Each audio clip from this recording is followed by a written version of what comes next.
আসসালামু আলাইকুম রহমতুল্লাহ। ভারত এর দুটি চিরশত্রু দেশ হল পাকিস্তান এবং চীন, এবং বর্তমান সময়ে পাকিস্তানের ছোট ভাই হিসাবে বাংলাদেশের একটি গ্রুপ বা গোষ্ঠী কাজ করছে। ভারত এতকাল মাদ্রাসা শিক্ষা নিয়ে কোনো কিছু করে নাই, কিন্তু 5ই আগস্ট 2024-এর পর থেকে আজ অবধি বাংলাদেশে বসে ভারতের বিরোধিতা যারা করেছে তাদের অধিকাংশের ব্যাকগ্রাউন্ড মাদ্রাসার। যেমন দেখেন শরীফ ওসমান হাদি, নাসিরউদ্দিন পাটোয়ারি, এরকম মোটা মোটা দাগের, এবং দিল্লি না ঢাকা এই স্লোগান সবচেয়ে বেশি দেয় এই মাদ্রাসার ছাত্রছাত্রীরা। এবং আপনারা জানেন গাজওয়াতুল হিন্দ এর স্বপ্ন দেখে এই মাদ্রাসার ছাত্রছাত্রীরা, এবং বাংলাদেশে তৌহিদি জনতার নামে এই মাদ্রাসার ছাত্রদেরকে ব্যবহার করে মব ভায়োলেন্স করার যে নজির, সেটি মানুষ 5ই আগস্ট 2024-এর পর থেকে দেখেছে। অর্থাৎ মাদ্রাসার ছাত্রদেরকে মৌলবাদ করা কতটা সহজ সেটা বলার অপেক্ষা রাখে না। কিছুদিন আগে বলতে গত শুক্রবারে জুম্মার নামাজের শেষে পলাশবাড়িতে রাম মন্দির বন্ধ করার জন্য যে শুধু বন্ধ করা না, বন্ধ করা, গুড়িয়ে দেওয়া, উড়িয়ে দেওয়া, মুজিবের মূর্তিতে মুতে দিয়েছে বলে রামের মূর্তিতে মুতে দেওয়ার মতো কথাবার্তা যারা বলেছে, যারা মাইক নিয়ে বলেছে, তারা সব মাদ্রাসা রিলেটেড ব্যক্তিবর্গ। এর সাথে ওই আন্দোলনে, ওই বিক্ষোভে, ওই মিছিলে যারা উপস্থিত হয়েছে তারা সব মাদ্রাসার ছোট ছোট বাচ্চারা, তারা আপনার বক্তব্য দিয়ে থাকে। অ্যাট দ্য সেম টাইম পাকিস্তানেও একই রকম কর্মকাণ্ড দেখা যায়, এবং চীনে তো সেই সুযোগ নেই। মুসলমানদের নাম পর্যন্ত মুসলমান আকারে রাখা যায় না, আগে পরে বিশেষণ দিয়ে রাখা যায় না। কিছু মুসলিম নামাজ পড়লে অনেক দূর দূরান্তে যে নামাজ পড়তে হয়, তাদের কোনো মিছিল, মিটিং, বিক্ষোভ কোনো কিছুর সুযোগ নেই।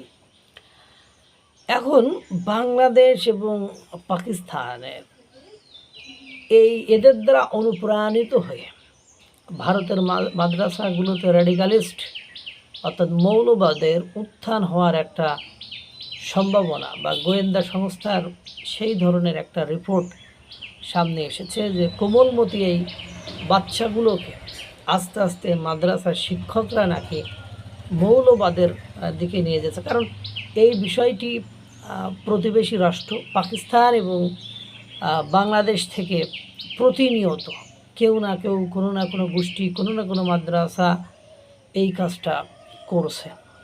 এটা দেখে তারা ইনভেস্টিগেশন করে এবং বিভিন্ন স্থানে ঘটে যাওয়া ঘটনার সাথে সম্পর্কিত ব্যক্তিবর্গকে নিয়ে গবেষণা করে দেখেছে মাদ্রাসা ছাত্রছাত্রী, কোমলমতি ছাত্রছাত্রীদেরকে এরা এই রেডিকালিস্ট অর্থাৎ মৌলবাদে করা এক্সট্রিমিস্ট, চরমপন্থী, সন্ত্রাসী কর্মকাণ্ড ইজিলি তাদেরকে এনগেজ করা, তাদেরকে ইজিলি ইনভলভ করা, তাদেরকে মোটিভেট করে ওই দিকে নিয়ে যাওয়া সম্ভব। এবং তাদেরকে বলা যে জিহাদ করলে তোমরা শহীদি মর্যাদা পাবা এবং সরাসরি জান্নাতে চলে যাবা, এইসব বলে এগুলো করে।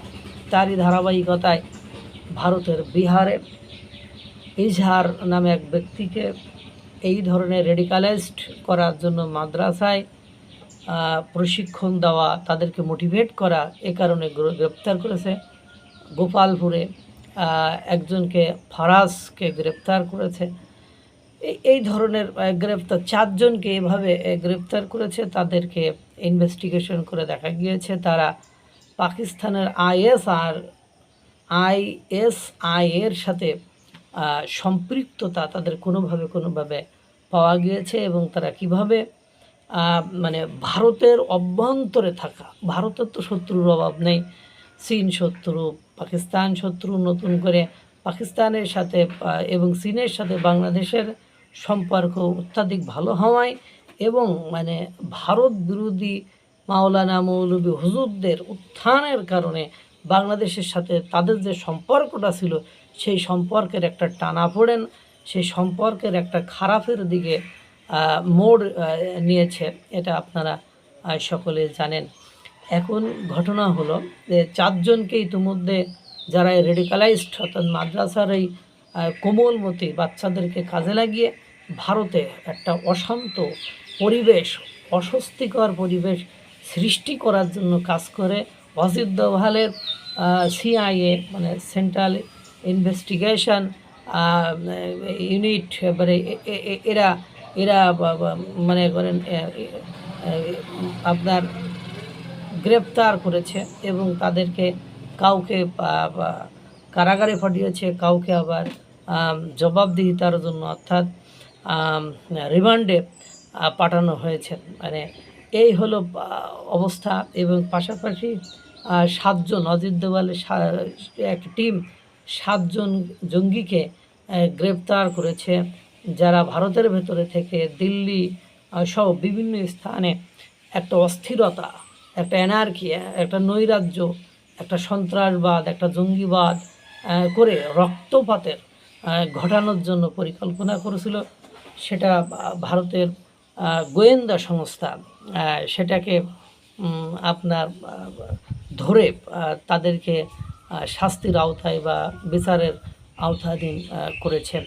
এখন দেখা গেল, আমি প্রায়ই বলি, আপনি যখন আমার দেশগুলোতে এই কোনো একটা গোষ্ঠীকে, মহলকে ব্যবহার করে সরকারের বিরুদ্ধে বলেন বা একটা প্রতিবেশী রাষ্ট্রের বিরুদ্ধে উস্কে দেব, তাদেরকে ফ্রন্ট লাইনে, সামনের লাইনে দেব, তখন ওই দেশে থাকা এই শ্রেণীর জনগণের উপরে যে নির্যাতনের খড়গ নেমে আসবে, এটাই স্বাভাবিক। তারই ধারাবাহিকতায় ভারতে মাদ্রাসার ছাত্রদের উপরে হয়তো খুব অতি দ্রুত সময়ের মধ্যে একটা নিষেধাজ্ঞা বা তাদের মাদ্রাসায় পড়াশোনার বিষয়ে কিছু রেস্ট্রিকশন, কিছু নিয়ম কানুন অঙ্গীভূত হতে পারে, এরকমই মনে হচ্ছে।